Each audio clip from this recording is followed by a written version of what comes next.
Breaking చూస్తున్నాం. ఇరాన్లో భారతీయులు బలవుతున్నారు. తాజాగా భారతీయ సిబ్బందితో వెళ్తున్నటువంటి ఒక ఎల్పిజి ట్యాంకర్ పైన దాడి జరిగింది. అయితే ఈ దాడిలో సుమారుగా 28 మంది భారతీయులు ఇబ్బంది పడ్డారు. హోర్ముజ్ జలసంధి సమీపంలోని ఇరాన్ ప్రాదేశిక జలాల్లో, అంటే ఇరాన్కి సంబంధించినటువంటి వాళ్ళ అండర్లో ఉన్నటువంటి ఆ వాటర్లో మొజాంబిక్ జెండాతో ప్రయాణిస్తున్నటువంటి ఎంటీ దిశ అనేటువంటి ఒక ఎల్పిజి ట్యాంకర్పై అటాక్ జరిగింది. ఈ నౌకలో 28 మంది భారతీయ సిబ్బంది ప్రయాణిస్తున్నారు. భారతీయ సిబ్బంది అంతా కూడా ఇప్పుడు ప్రస్తుతానికి ఈ దాడి తర్వాత కూడా క్షేమంగా ఉన్నారనేది అటు టెహరాన్లో ఉన్నటువంటి భారతీయ రాయబార కార్యాలయం ధృవీకరించింది. అయితే సంబంధిత అధికారులతో ఇండియన్ ఎంబసీ కూడా సంప్రదింపులు జరుపుతోంది. దాడికి పాల్పడింది ఎవరిన దానిపైన ఇంకా క్లారిటీ లేదు. హోర్ముజ్లో ఉద్రిక్తతల నేపథ్యంలో వాణిజ్య నౌకల ప్రయాణానికి ముప్పు వాటిల్లింది. గత శనివారం బ్లాక్ సీ గుండా వెళ్ళేటువంటి ఎంబీ ఒమో ఆర్ఎఫ్ఐ అనేటువంటి ఒక వాణిజ్య నౌకపై జరిగినటువంటి దాడిలో ఒక భారతీయుడు చనిపోయాడు. ఇక వరుస దాడులతో భారతీయ నావికుల్లో కూడా ఆందోళన వ్యక్తమవుతుంది. ఒకసారి ఆ ఎంటీ దిశ అనేటువంటి ఆ నౌకపై జరిగినటువంటి దాడికి సంబంధించి ఆ దృశ్యాలు చూద్దాం.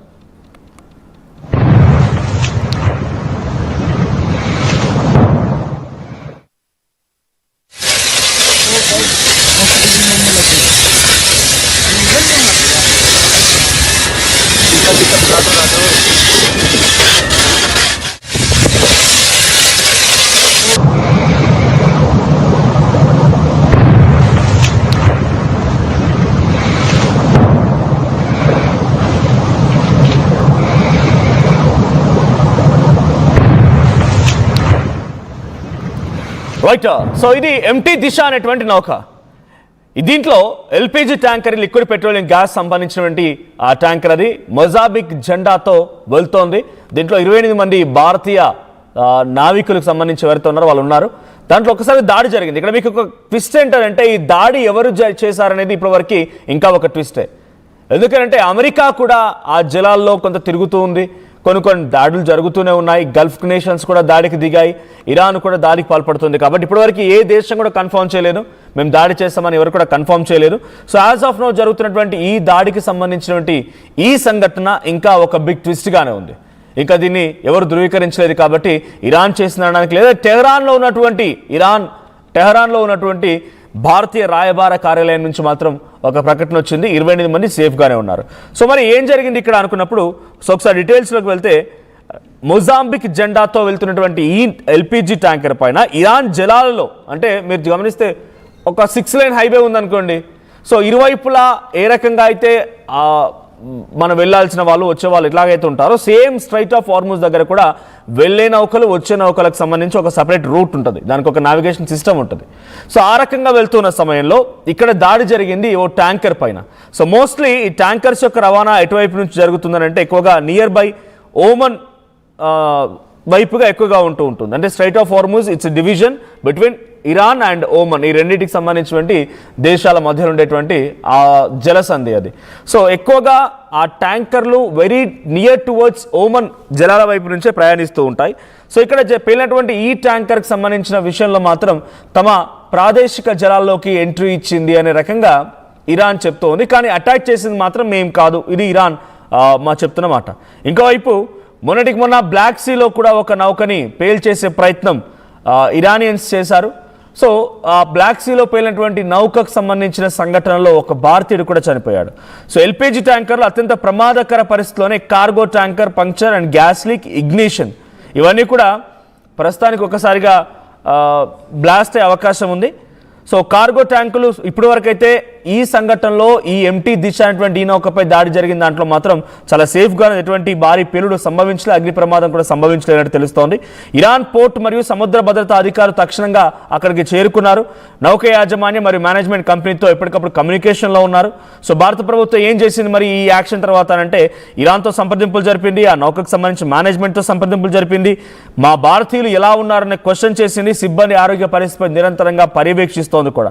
మరి దాడికి బాధ్యులు ఎవరంటే ఇప్పటివరకు నో కన్ఫర్మేషన్. ఇరాన్ చేసిందా, అమెరికా లేదా ఇతర ప్రాంతాల నుంచి ఏం జరిగిందనేది ఇంకా మాత్రం ఒక క్వశ్చనే.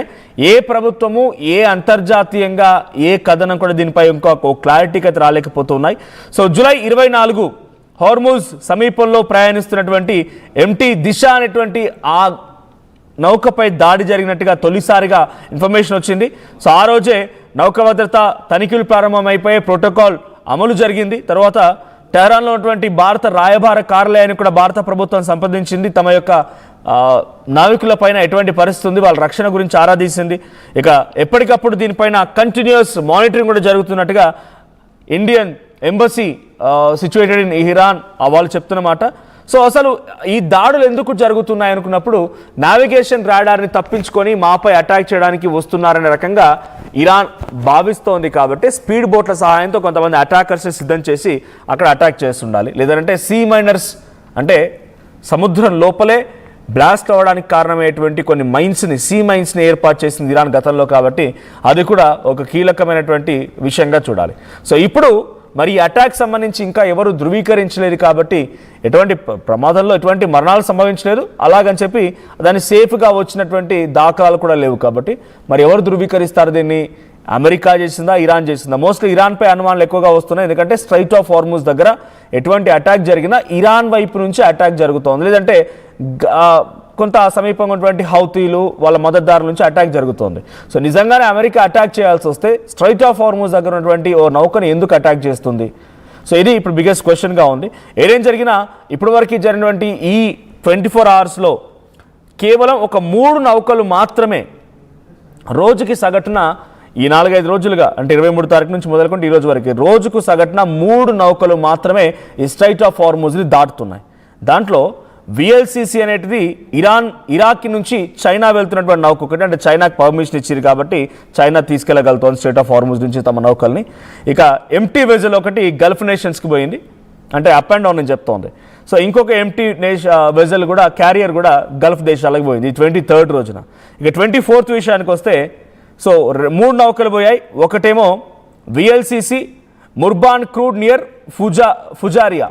సో ఫుజైరా అనేటువంటి ఆ పోర్ట్కి ఒక ఎంటీ లోడెడ్ వెజల్ వెళ్ళింది. ఇంకోటి 2 బల్క్ క్యారియర్స్ 2 కూడా స్ట్రైట్ ఆఫ్ హార్ముజ్ దగ్గర నిలిచిపోయాయి. అంటే మొత్తంగా లాస్ట్ 48 అవర్స్గా ఈ జలసంధిని దాటింది కేవలం 9 నౌకలు మాత్రమే అటు ఇటుగా. దాంట్లో 5 కూడా ఎంటీ వెజల్స్, అవన్నీ కూడా గల్ఫ్ కంట్రీస్ వైపుగా వెళ్ళాయి. 4 మాత్రమే ఇతర దేశాల వైపుగా వచ్చి దాంట్లో చైనాకు ఒకటి, రష్యాకు ఒకటి, భారత్కి ఒకటి. అంటే మొత్తంగా ఈ 48 అవర్స్ నుంచి 23rd నుంచి ఈరోజు 25th and today till now నేను చెప్పే వరకు కేవలం 9 నౌకలు మాత్రమే జలసంధిని దాటుతున్నాయి. అంటే ఎంతటి కట్టుదిట్టమైనటువంటి భద్రత, ఎంతటి ఒక రెస్ట్రిక్షన్ ఈ జలసంధిపై కొనసాగుతుందో అర్థమవుతోంది. సో ఇప్పటి వరకు జరిగినటువంటి ఈ దాడికి సంబంధించి భారతీయులు గతంలో బ్లాక్ సీ దగ్గర జరిగినటువంటి దాడిలో ఒకరు చనిపోతే ఇప్పుడు మళ్ళీ 28 మంది ఇబ్బంది పడే పరిస్థితి వచ్చింది. ఎటువంటి మరణాలు లేవు, ఎటువంటి గాయాలు కూడా లేవు, కానీ కొంత సురక్షితంగా ఉన్నారంటేగానే official information from Iran based Indian embassy నుంచి వస్తోంది. సో వారంతా క్షేమంగా ఉన్నారని చెప్పి ట్విట్టర్లో కూడా ఈ విషయాన్ని వెల్లడించింది. ఇరాన్ జలాల్లో డిషా నౌక పైన జరిగినటువంటి దాడి విషయం మా దృష్టికి వచ్చింది. ఈ నౌకలో 28 మంది భారతీయ సిబ్బంది ఉన్నారు. సంబంధిత అధికారులతో నిరంతరం సంప్రదింపులు జరిపి వారందరూ సురక్షితంగా ఉన్నట్టుగా ధృవీకరించామనేది ఇండియన్ ఎంబసీ ఆన్ ఎక్స్ వాళ్ళు ట్వీట్ చేసిన మాట ఇది. సో ఎలా జరిగింది దాడి, ఎవరు చేశారు, ఏంటి అనేది మాత్రం ఇప్పటివరకు ఇంకా అఫీషియల్గా అనౌన్స్మెంట్ లేదు. ఇంకా మేము దాని మీద అన్వేషిస్తూ ఉన్నాము. సో ఈ ఘటనకు ముందు రోజే విదేశాంగ మంత్రి జైశంకర్ సముద్ర భద్రత పైన కొన్ని కీలక వ్యాఖ్యలు చేసుకొచ్చారు. ఆయన సముద్రంలో పనిచేసే సిబ్బంది, పౌర నౌకలు, కీలక మౌలిక వస్తువులపై ఎలాంటి దాడులైనా భారత్ తీవ్రంగా వ్యతిరేకిస్తుందని అన్నారు. సో అంతర్జాతీయ సముద్ర మార్గాలు అంతర్జాతీయ చట్టాలకు అనుగుణంగా సురక్షితంగా ఎలాంటి ఆటంకాలు లేకుండా ముందు కొనసాగాల్సిన అవసరం ఉంది. సో నావికులు, పౌర నౌకలు లేదా కీలకమైనటువంటి మౌలిక సదుపాయాలపై దాడులు ఎట్టి పరిస్థితుల్లో కూడా మేము యాక్సెప్ట్ చేయమని ఇండియా నుంచి ఒక వార్నింగ్ కూడా వచ్చింది Indian minister of external affairs నుంచి. సో అయితే బ్లాక్ సీ దగ్గర లాస్ట్ 1 వీక్ బ్యాక్ శనివారం రోజున ఎంవి ఓమో R5 అనేటువంటి వాణిజ్య నౌక పైన జరిగినటువంటి దాడిలో ఒక భారతీయుడు మరణించి దానిపైన చాలా కీలక వ్యాఖ్యలు చేసింది మన minister of external affairs. So July 18న రష్యాకు సంబంధించిన ప్రాదేశిక జలాల్లో రష్యా అండర్లో ఉన్నటువంటి ఆ వాటర్స్లో ఈ దాడి జరిగితే దాంట్లో 10 మంది ఉన్నారు. 10 మందిలో 3 భారతీయులు ఉన్నారు, ఒకరు మాత్రం చనిపోయారు. సో ఇప్పటివరకు ఎంబసీ ఆఫ్ ఇండియా ఒక అఫీషియల్ స్టేట్మెంట్ ఇచ్చింది ఈ నౌకపై అటాక్ని. So I will read about that. The Embassy of India in Tehran is aware that Mozambique flagged LPG tanker Disha came under attack in Iranian territorial waters earlier today. So the